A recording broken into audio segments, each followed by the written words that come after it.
Hi everyone, thanks for joining us today for our July webinar. Can't believe it's July already, but anyway, in the spirit of reconciliation, we acknowledge the traditional custodians of country throughout Australia and their connections to land, sea and community. We pay our respects to the elders past and present and extend that respect to all Aboriginal and Torres Strait Islanders. My name's Nell Thompson. I'm the Secretary of the Australian Institute of Animal Management, and I'll be hosting and doing the background side of things for the webinar today. I've been on the AIM committee since 2013, and I'm also the coordinator of the National Getting to Zero program. The Australian Institute of Animal Management, or as we call it, AIM, is the national peak body representing local government animal management officers. The AIM committee consists of a wide range of professionals engaged in the various aspects of animal management. AIM seeks to support those engaged in the business of animal management and the function itself by providing training and information, opportunities for networking and collaboration, and by encouraging the use of best practice policy and practices. AIM understands the significant pressures placed on local government and not-for-profit rescue and rehoming service providers, and when working in the companion animal management space. We welcome new members, and people can join via our website at www.aim.org.au. So to our presentation for today, there'll be around 50 minutes of presentation and around 10 minutes of question time once the presentation has concluded. The recording of this webinar will be accessible via our website to all members to watch at any time, as are all of our past webinars. So make sure if you've missed any, jump on and have a look. We're going to ask that everyone mutes themselves during the presentation, and if you have questions, you can start putting them in the Q&A section, and we'll get to as many as we can at the end of the session. If you have quick questions that relate to your understanding of the content, put your hand up, and we're happy to answer them during the presentation. There's a button down the bottom that says raise hand, and we'll see that and we can go to your question. And if you have more questions or we don't get to yours during the question time, you can send a message to our Facebook page and we'll get to it that way. As always, please excuse any working from home background noises that may filter through. I'm really pleased to introduce Peter Denholm as our presenter today. Peter is a proud sixth-generation Tasmanian and is the regulations team leader and deputy municipal coordinator for the City of Launceston. After a career in the thoroughbred breeding and racing industry that took him all over Australia and Japan, he returned to Tasmania in 2012 to begin a career in local government animal management and emergency management. In 2020, during the COVID-19 pandemic response, Peter was appointed the manager of the Northern Regional Emergency Coordination Centre. Peter has a 3-year-old son and says that being his dad is the greatest thing he's ever experienced. So let's get started. Over to you, Peter. Thank you, Nell, and thank you everybody that's online. And this is certainly a good experience for me to get dragged kicking and screaming into a PowerPoint presentation. As I said to Nell, I've never done one before, so it's certainly a good experience for me to come into this century. So that's the little bit about me that Nell's already covered. Nothing new there other than, I guess, to say my emergency management background as a volunteer certainly gave me a good perspective on the requirements of the community. Being at the coalface is certainly one thing that does give you a different perspective. It's one thing to be engaged in that planning and preparation space in local government, but it's certainly wonderful experience to be on the coalface itself during emergency responses and actually see firsthand what the real needs are and, more importantly, what the real gaps are. And as part of that, I hope that's not too loud in everybody's ears and you can still hear me. So this is just some experience that I had in a major campaign fire in 2016.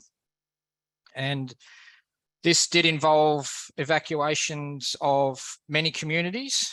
And as part of that, I got to witness the stresses involved in not only the process of evacuation, but the recovery of getting people back into the community. And it's certainly a big thing to see people trying to re-establish their lives after a major incident. And the reason that I'm sharing this particular video is a completely selfish one. It's my favorite. And I'd just like to show off the skill of some of the people that we work with at times. This particular pilot is quite incredible to have a bucket 100 foot underneath a helicopter and to be able to drop that water right down the middle of a hollow tree that's creating an ember shower is something that any opportunity I get to celebrate his skills, I do. So here we are. And here's the drop. And you can see the ember shower there in the center of the tree.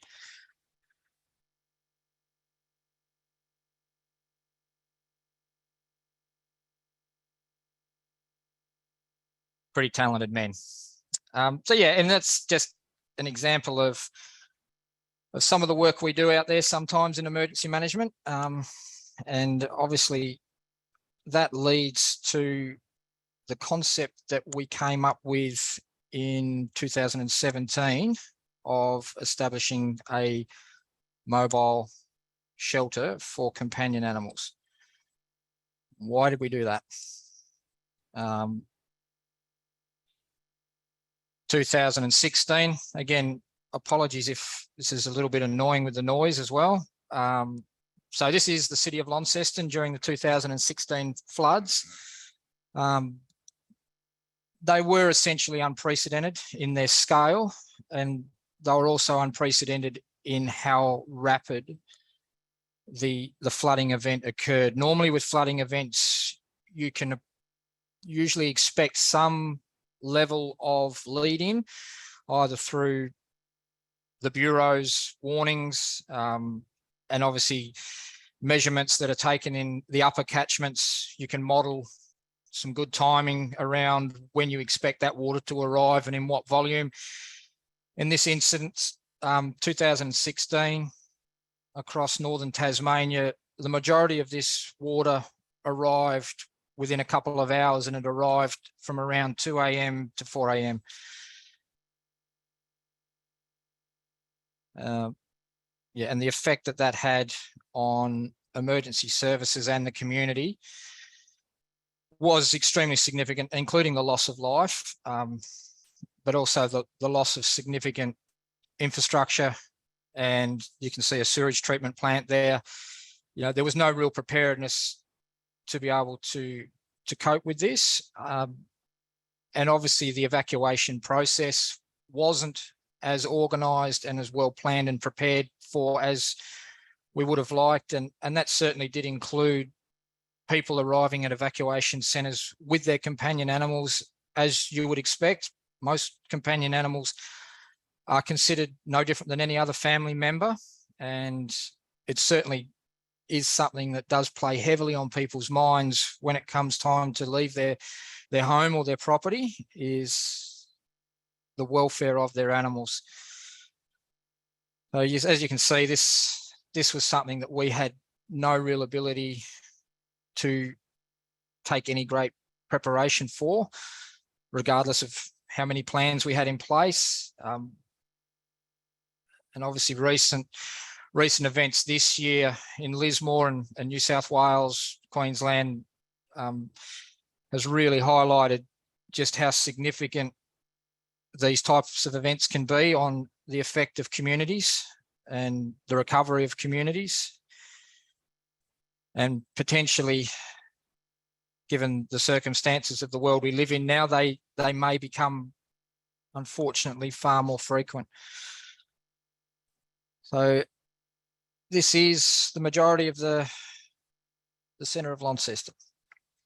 So following that flood event, considered a 1 in 200 year event, I think there's enough evidence to suggest that we could potentially see this type of event occur again in our lifetimes. And the rivers in Launceston. We've got two major rivers that run into Launceston, the North and South Esk rivers. They would account for the vast majority of all catchments for the northeast of Tasmania. So it's a huge catchment area, and you've got two rivers that wind their way across the majority of the northeastern sector of Tasmania, and incredibly, they both come out within 100 metres of each other, opposite each other, right in the heart of Launceston. So I think with expected sea level changes as well, that's going to affect our modelling. So it's something that we can expect again, and we do need to prepare well for. So following that flood event, we did an audit of all of our facilities and all of our infrastructure that we considered that would be potential evacuation centres. And a key finding of that audit was that companion animals that arrived at evacuation centres would not be adequately or safely provided for.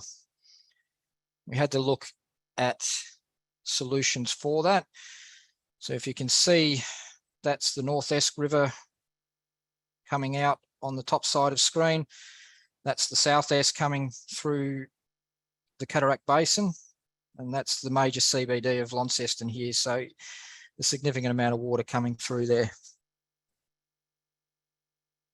So following that audit, in preference to having to look at trying to upgrade multiple existing facilities to cater for animals, we had a look at the concept of repurposing a 40-foot shipping container just to address that specific need of accommodating companion animals, with obviously the intention for it to be able to be mobile and delivered where it was most required. And there was a lot of factors around what that would look like. And certainly one is being able to be seen as being inclusive, and that no one area of our municipality or no particular demographic was treated any more favourably than any other. So the assessment criteria as part of that audit that we used, there were 10 criteria. Is there an entrance point at the facility that separates the intake and processing of animals from people? So a separate triage area, if you like, for animals and people. Is there a suitable area to establish a separate animal processing point away from people? Is there an appropriate area for the specific accommodation of dogs? Is there an appropriate area for the accommodation of cats and pocket pets? Never heard of pocket pets 4 or 5 years ago. Now it's a term that I quite like. So yeah, pocket pets. So all those other animals that people don't want to leave behind. Is there an appropriate area for the accommodation of large animals? An appropriate outside area for the on-leash exercising of dogs? Are the animal areas able to be easily cleaned and sanitised for the duration of the operation of the evac centre? Is there an area available for the isolation of animals if required for any biohazard concerns? And with the dual accommodation of animals and people, will noise, smell, allergy concerns be avoidable?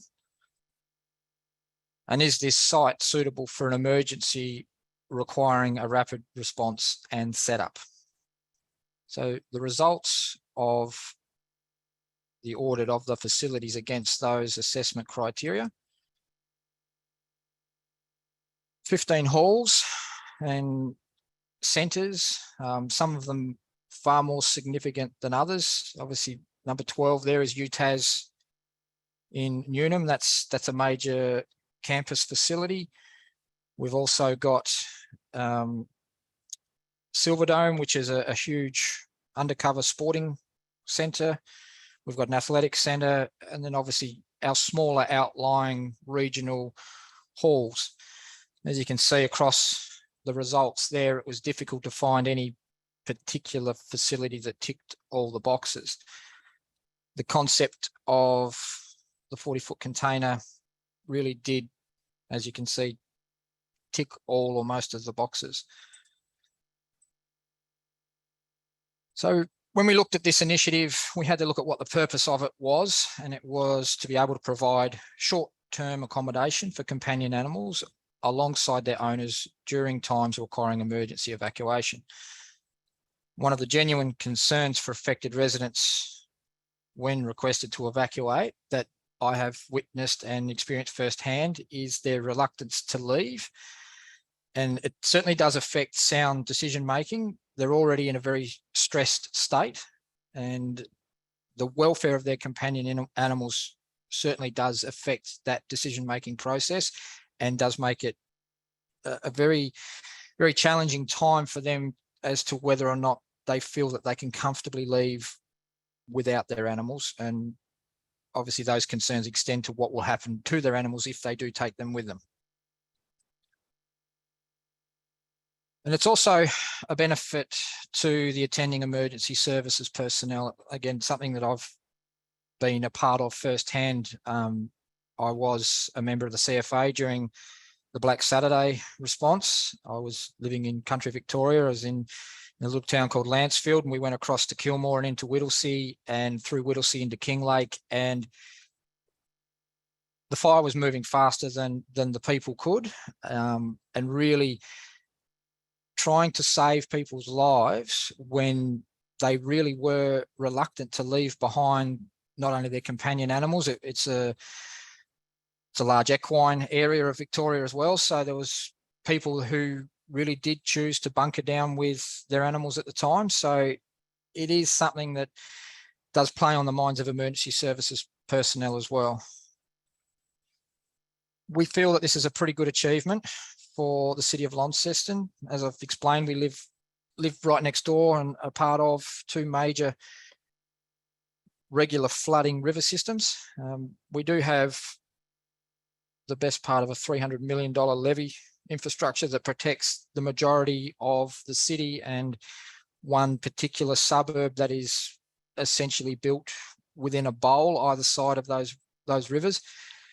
If that levy were to fail at some point, I did attend a seminar with an engineer from New Orleans who explained to me that there are two types of levies: those that have failed and those that will fail.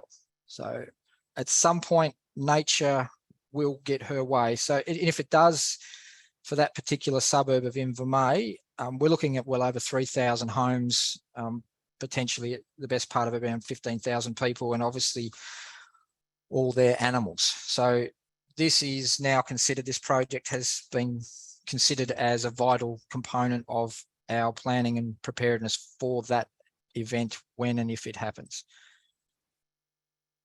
So from an innovation perspective, we align this across our values of being an innovative council, local government.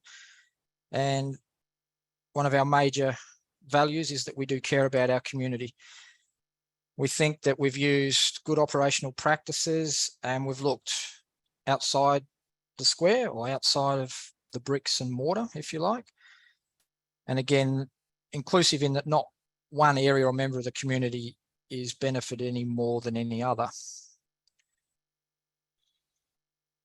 Inclusiveness. This was a really big thing for me as part of this process. I wanted to make sure, obviously I work in the animal management side of local government here at City of Launceston. So I do handle all the animal control and dog management perspective of the business. And it's become far more significant over the last few years in making sure that we recognise support animals and animals that people rely on for not just any type of physical disability, but also mental illnesses and mental disabilities that are aided and supported by a companion animal.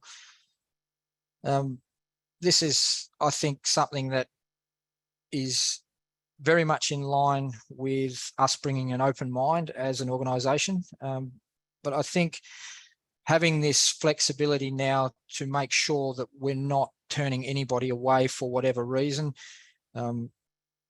it really does go a long way to making sure that we are inclusive and we are able to justify our position in being able to include people that are affected by any type of evacuation circumstance or emergency response. It also demonstrates that we've taken on a shared responsibility for resilience and community safety. We see this as a solution rather than an excuse, and we are, I think, in a position now to be able to share this, as I am today, with other organisations and other local governments across Australia, in so much as we would love to see this concept replicated, expanded upon, and I'm quite confident it could be improved upon. There was no template for us to work from. So I think this is something that we did without any template or any precedents. We also did it on a pretty limited budget. So I think now that we're able to look at obviously the level of disaster resilience and community recovery across the last 6 months worth of flooding in mainland Australia, I think this is something that we would love to see other organisations and local governments, state governments look at and understand that they do have a shared responsibility in preparing their community resilience and certainly their recovery. The feedback that we've received so far through companion animal organisations and canine, RSPCA, SES, has been very supportive, very positive, and we feel that we've come up with a very fit for purpose outcome as we set out to in the beginning.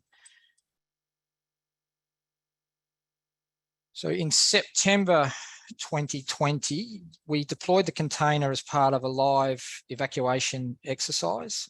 And this was something that helped us understand just what the deployment of a 40-foot container would look like, given at that time not only unknown factors around the emergency response, but also that was in a COVID, very much in a COVID world. So we had to look at other protocols that we had to put in place to deploy that container alongside an active evacuation centre. It performed exceptionally well, and certainly did show that we were able to rapidly deploy it, have it set up in a reasonable amount of time, and essentially be ready and open for business in the same amount of time that it would take to have the evacuation centre itself ready to go for the people.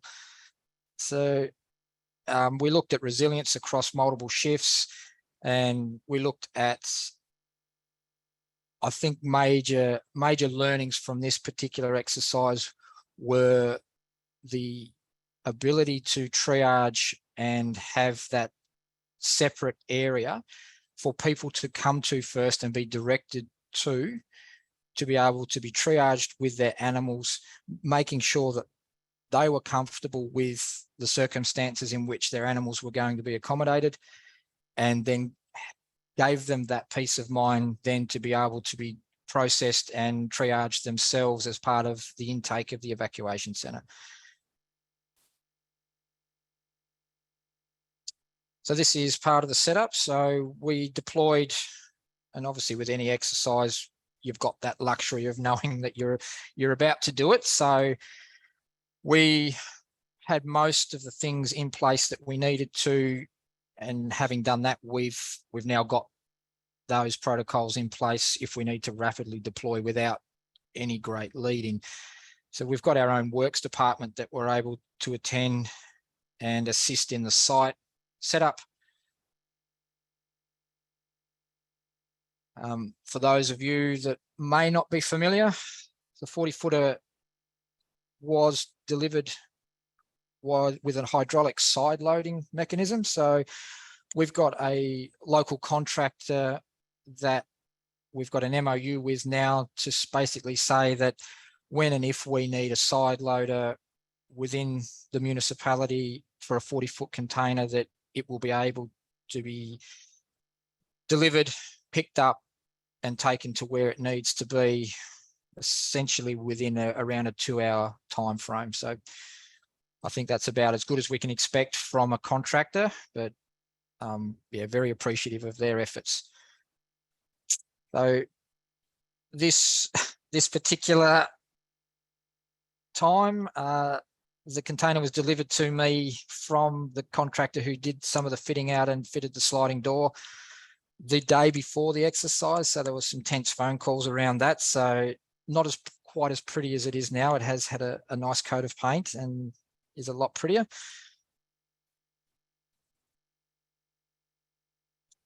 And that's the delivery setup.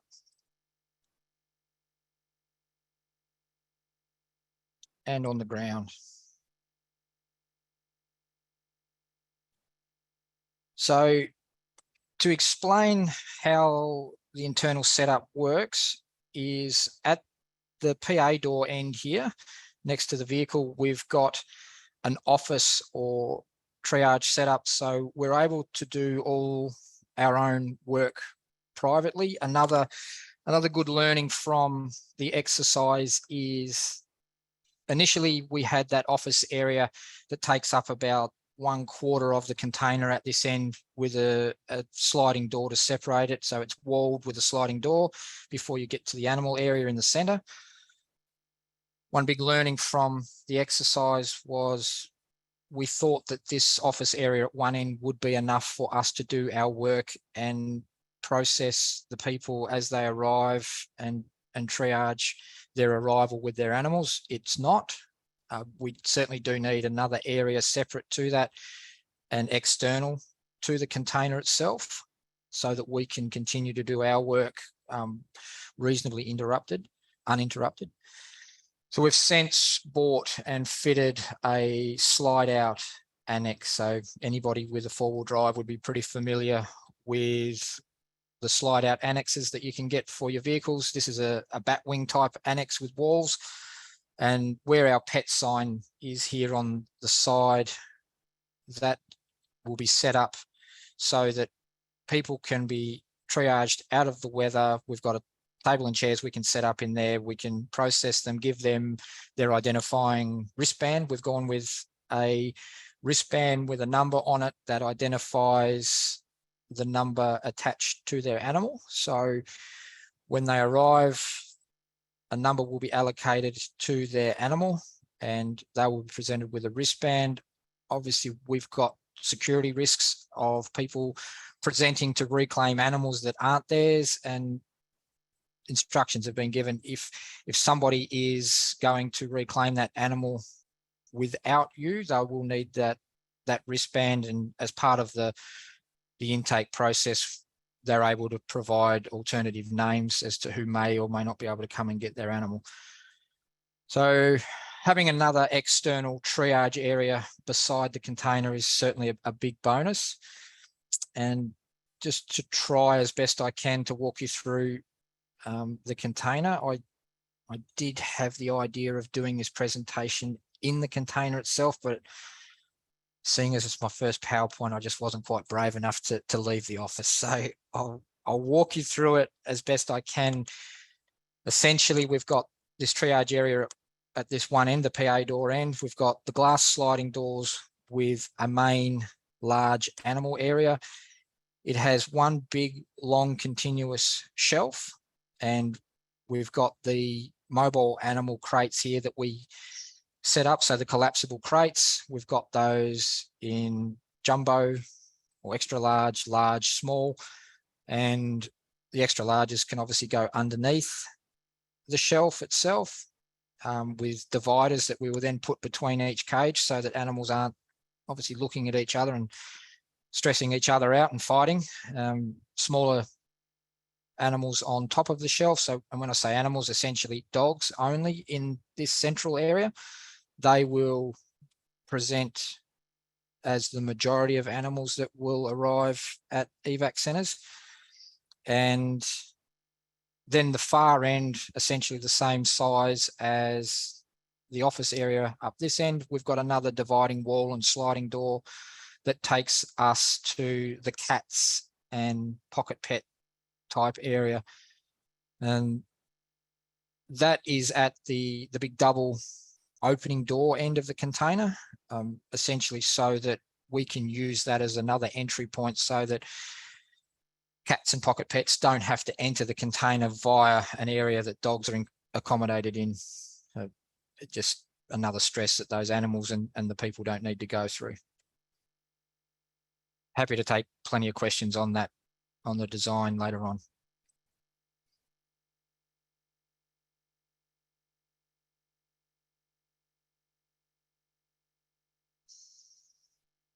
Sorry, this one is noisy.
So essentially, as you can see, anywhere that you can get a semi-trailer and a 40-foot container, it can be delivered. So for us, it's highly likely that we'd be delivering during a flood event. And if we're delivering during a flood event, then we can expect most ground to be quite soft. So we do need that hard deck areas. So sporting ovals and things like that aren't probably considered great spots, but as long as we've got somewhere that we can get access to with a semi-trailer, somewhere he can turn around and drop a container, they don't need a lot of space. We can deliver that alongside, usually into a car park type area, alongside an evacuation centre. And obviously, when it comes time for an emergency response, that's going to take precedence over most other aspects of need. So if we need to drop it in the middle of a street somewhere next to a town hall, then we will. So as I say, the response to the concept has been extremely good. We have been fortunate enough to receive a couple of awards in regards to it. So in 2021, we received the Companion Animal Rescue Awards, so for innovation in companion animal and welfare management. And there you go, trophy and a certificate. And we also received the Local Government Award for the Resilient Australia Awards for Tasmania.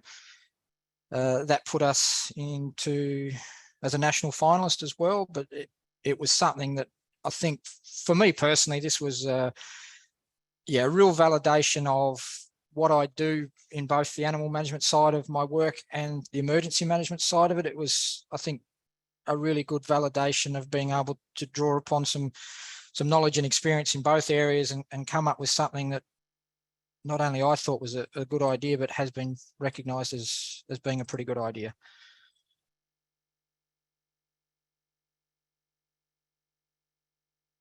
and that is my presentation, and that's my first PowerPoint, and had things turning and spinning and everything. So thanks, Nell. Thank you, Peter. That was, for your first PowerPoint, I have to give you full marks. That was amazing. It was really, really good.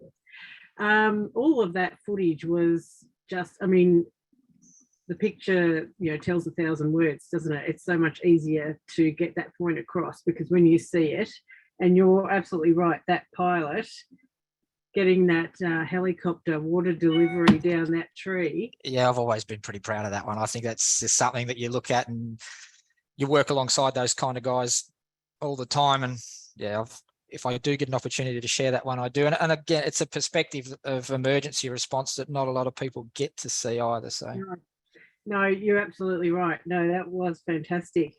And look, as a Kinglake resident, I'd like to thank you for your distance during Black Saturday. So yeah, really appreciate all of the work you guys do. So I haven't seen any questions come through to the Q&A section as yet. So while people are thinking, I've actually, there was so much that came up in that presentation for me. And one of them is the focus on the inclusivity part. I think that that's a really important part of the work that we do that perhaps we don't always consider enough.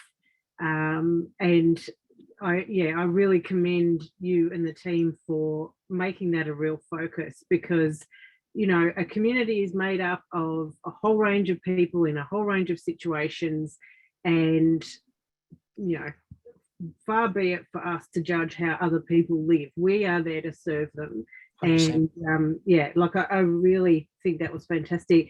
And just confirm for me, did you guys experience flooding and fires in 2016? Yeah, we certainly did. So probably the biggest campaign response that I've ever been on outside of Black Saturday, which doesn't really count. That was something you'd hope to never see again. But yeah, particularly here in Tasmania, 2016, we had massive fires across the northwest, southwest of Tasmania.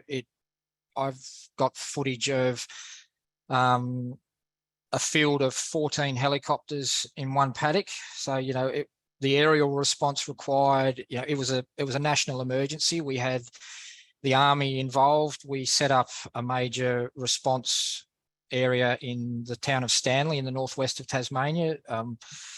So we had over 3,500 firefighters on the ground in January 16, and June the 16th, 2016, we had something that not even the Bureau accurately predicted. We had just an enormous rain event. So it was something that, the area where I used to live, which is in the Mersey Valley near Devonport, the upper catchment of the Mersey, the main lakes area there, received 260 millimetres in 2 hours. And that water all funneled through one river and out to sea. And, it was an enormous, through, I think we had about 5 major river systems, both in the south and north and northeast, that were major flooding, and obviously something that we didn't prepare as well as we would have liked, because we just didn't have the lead in time. I heard the rain at 1:30 in the morning. My pager went off at 2:00, and we pulled out of the fire station in Railton, and there was water probably 4 or 5 inches high on the road. We did one lap of the town and got back to the station, and the water was up to the windscreen. So that was within 15 minutes. Wow. So I have experienced fires, but I've not experienced floods, and that is truly amazing. I'm so sorry you guys had all of that all in the 1 year. It was a big year. Really big ask. Okay, I have one question here from Craig at Wodonga. Really enjoyed your presentation. This says, thanks, Peter. That was great. What was the cost of the unit, and did you consult with local vets, and are they involved if need be? And also, is there space for this in the triage area? Great questions. So we did do it on a very tight budget. The company that assisted with the design and fit out was a company called Royal Wolf. And luckily at the time I was able to lean on them pretty heavily because it needed to align with their values as well as giving back to the community. So they had a national, I guess, strategy to try and give back to the communities that they were working in. So I did get some good concessions from them around the fit out, but ultimately to buy and fit out the container to get it to the level that it's at now with air conditioning, plumbing, just shy of $30,000. I would think if you were to, yeah, and I think if you're going to try and replicate that now, I think you'd want to be looking at least $50,000, $60,000. That's just the nature of what's happened in the last 2 years. Anyone that's tried to build a house or renovate would know that. So it's interesting from the veterinary perspective. Through my background with thoroughbred racing, I actually worked very closely with thoroughbred veterinarians around the country and overseas for a long time. And I actually did tap into their knowledge around whether or not I just wanted to hear feedback from them straight up, yes or no. Is this something that you would advise that we should do or should not do? And in regards to actual veterinary infrastructure within the container, that's not something that we wanted to pursue, and we weren't given any advice to do that, simply because if an animal's presenting that does require veterinary attention, then its best place will be with a veterinary surgeon in a veterinary practice. And I think for us as local government to take on a responsibility of another layer of care and responsibility, if you chase after two rabbits, they both get away. So for us to simply just focus on being able to accommodate animals that are essentially well is our main concern. If they're unwell, then our advice would be to get that animal to the best place we can for care. And if that means that we've got to try and help that person get them and their animal to a veterinary practice, then obviously we've got enough infrastructure behind us and enough assets behind us to be able to do that. And then post the animal getting that care, then if they needed to come back to the evac centre, then we could accommodate that as well. Yep. Okay. No, fair enough. And someone else has asked, how long did you need to keep the animals before they were collected again by their owners? And out of interest, how many of the animals were already microchipped? Yeah, good question. So obviously we've not had it in a real life evac response. We've had it as under a live exercise, and for the purpose of that exercise, it was over only that one day. We don't see the facility being required for more than probably 2 or 3 days. Most evac centres are themselves triage centres. So most people that present at an evac centre present there for the purpose of finding an alternative arrangement. Now, whether that be hotels, motels, friends, the evac centres themselves, we don't normally expect people to be spending multiple nights in a row at. I'd like to tap into some of the learnings from Lismore around what that looks like. But yeah, from our perspective, we don't expect to be accommodating the same particular animals for more than probably 2 or 3 nights at a time. And we probably don't expect an evac response to last that long. Whether it be fire or flood, usually that major impact zone of time is only around a 24, 48 hour period before the risk itself's been averted, or whether or not we can find accommodation elsewhere. So ideally, part of our planning and preparedness for any emergency and any activation of an evac centre is to already have these contingencies in place of finding alternatives arrangements for people. We don't see them as long-term accommodation facilities. Yeah, no, fair enough too. Have you partnered with any of the local animal welfare organisations or rescue groups or anything like that to from a manpower or volunteer point of view?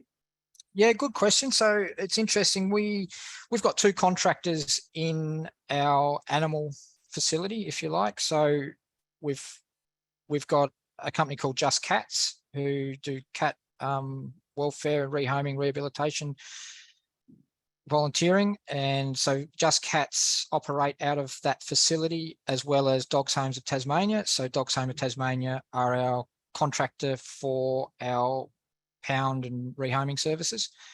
So essentially, we would see that facility, which thankfully is very high and dry and is unlikely, will never be affected by flood. It may be affected by fire, but most of the planning around that facility, we would think that would be open for business.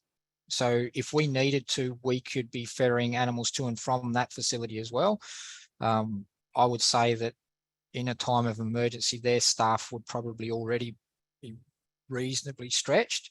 But we've also got some really good planning in place here at the City of Launceston for our emergency response capability, where we're training people up that are in non-essential services within the business to come across to emergency evac centres to assist with the evac centres, the emergency response. So within our own staffing, I think we've got really good capability already. Yeah, fantastic. Tina asks, how many animals can be accommodated in the container? Good question. I would imagine that we'd be able to get around 15 to 20 dogs and around the same cats and pocket pets. Obviously, the area for cats and pocket pets is a lot smaller, but so are they, and so are their cages. We've got a lot of the old air freight type boxes as well. So the small ones, so they're really good for any type of small animal. So I would think the percentage of people that would arrive with animals across the scale of a major response, I wouldn't expect us to need to be accommodating more than probably 10 or a dozen at a time. Just given we know the scale of the community, we know how many people have prepared well enough themselves, and the numbers that are likely to turn up at an evac centre, the percentage of them to turn up with animals is probably reasonably low, but at the same time, they've got every right and every need to turn up as much as anybody else, whether they've got an animal or not. So I really like that consideration for the different species as well. That's a really important part of things, not only for the animals, but for those staff and volunteers who are handling the animals. The less stressed they are, the less injuries you have. It's a really important consideration. So well done on that one as well. Another question I had was around the training. You mentioned that you've got some staff that are trained in emergency response. Have you seen that the certificate for, I can't remember what it's called, but it's recently been reviewed, and actually we at AIM were part of that and updated. So that's something that we'll be letting everybody know about through social media and things like that. But is that the sort of course that your team have done? So my team we've all done basic emergency, well, I've done advanced emergency management training. All of my team have done their basic emergency management certificates as well. And obviously we've got that background in animal husbandry, if you like, being in animal control as it is. The support staff themselves, I would say, if there's an opportunity for them to extend their knowledge through certificate courses like that, I'd really welcome learning a bit more about that. It's not something we've looked at specifically. We've got to try and look at the flexibility of moving staff around during an emergency response. So we haven't really targeted any specific training other than our own internal training so far. The whole concept of, I guess, the last 2 years is we've all learned a lot about business continuity and what that looks like. In a COVID type response, if we had if we had an emergency response that was also during a COVID state of emergency, if we'd have had a flood in mid 2020, we would have been looking at setting up at least 3 places of business and 3 places of emergency evacuation that we would target one particular location for those presenting with animals. So if somebody turned up at evac centre A and the animals were at evac centre C, they'd be redirected to evac centre C. So we've all learned a lot, I guess, over the last couple of years in regards to that, and any kind of training or preparedness that we can put in that's going to make us more capable, we'd be really welcome to. Yeah, okay. And in terms of capacity for transport, I mean, obviously, thinking about that inclusivity piece, there is a proportion of the community that do not have access to transport, and certainly don't have access to transport where they can take their pets with them, whether that be physical capacity or actual having a vehicle or a license or whatever it might be. What's the capacity within your team to help out from that point of view?